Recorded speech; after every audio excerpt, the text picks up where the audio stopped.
Witam wszystkich pasjonatów warzywnych upraw. Czy ktoś nie lubi rzodkiewki? Lubią ją chrupać nawet dzieci. Czasami jednak jest tak ostra, że może do siebie zniechęcić. Poznanie kilku zasad jej uprawy pozwoli nam zbierać smaczne okazy o lekko pikantnym smaku. Dzisiaj właśnie o tym, jak uprawiać rzodkiewkę, jak i kiedy ją siać, by mieć udane plony. Serdecznie zapraszam. Zanim jednak powiem o samym wysiewie, wymienię czynniki, które decydują o sukcesie w uprawie tego warzywa. Chcąc uniknąć problemów w uprawie rzodkiewki, warto ją siać jak najwcześniej. Im prędzej to zrobimy, tym lepiej. Zacznijmy już w marcu. Rzodkiewka znosi przymrozki do -4 stopni. Nie musimy się więc obawiać, że zmarznie. To roślina lubiąca chłód. Wcześniej siana rzodkiewka jest mniej atakowana przez szkodniki, takie jak pchełki i śmietki. Poza tym, im wcześniej wysiejemy, tym większe prawdopodobieństwo, że rzodkiewka nie wybije w pęd kwiatostanowy.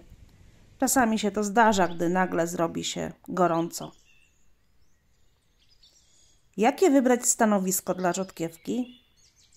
Najlepiej słoneczne lub półcieniste. Posiana w pełnym cieniu nie wytworzy korzenia, który jest głównym atutem tego warzywa.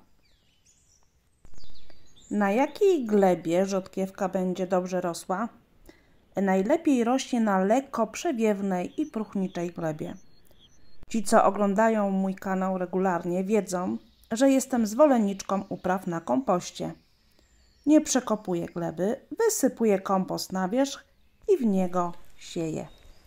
Jeśli chodzi o rzodkiewkę, musimy jedynie pamiętać, by był to kompost bez dodatku obornika. Świeży obornik przyciągnie do niej szkodniki i rzodkiewka będzie robaczywa. Rzodkiewkę zaleca się wysiewać w 2. roku po oborniku. Jeśli nie chcemy, by nasza rzodkiewka była atakowana przez szkodniki, musimy pamiętać o jeszcze jednej ważnej sprawie. Nie uprawiajmy rzodkiewki rok po roku w tym samym miejscu. Nie siejmy jej też po roślinach kapustnych, gdyż to warzywa spokrewnione z rzodkiewką. A więc nie siejemy jej po kapuście, kalafiorze, brokułach, kalarepie, jarmużu, brukselce, mizunie, rzodkwi. Nie wiem, czy wymieniłam wszystkie kapustne, ale pamiętajmy, że nie siejemy po roślinach, które gdy wschodzą, mają podobne liście do rzodkiewki. Chcąc osiągnąć sukces w uprawie rzodkiewki, musimy pamiętać, że potrzebuje ona wilgoci. Nie może rosnąć na podmokłym terenie, gdyż będzie chorowała, siewki mogą wtedy gnić. Jednak odpowiednia ilość nawodnienia ma wpływ na jakość plonów. Zapobiega pojawianiu się parcha. Poza tym dbanie o należytą wilgotność gleby ma wpływ na smak rzodkiewki. Jest wówczas lekko pikantna, a nie zbyt ostra. A teraz nieco o samym sianiu rzodkiewki. Wybór w odmianach mamy tak duży, że może być trudno się zdecydować. Rzodkiewki kuliste, walcowate, lekko wydłużone, czerwone, biało-czerwone, różowe, żółte. Są również w kolorze fioletowym, białym. Mamy w czym wybierać. Rzodkiewki nie siejemy zbyt głęboko, tak na około 1 cm. Zbyt głęboki siew przyczynia się do deformacji korzeni, a tym samym do zmniejszenia ilości plonu.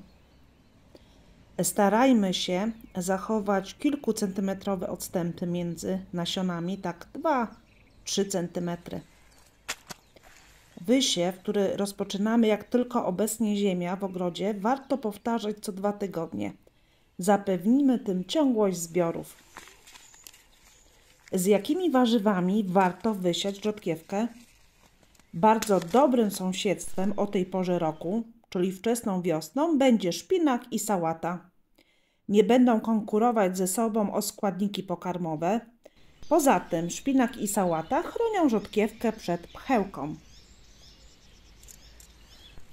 Wysianą rzodkiewkę lekko przysypmy ziemią, pamiętając o tym, żeby była przykryta, tak jak mówiłam wcześniej, na centymetr.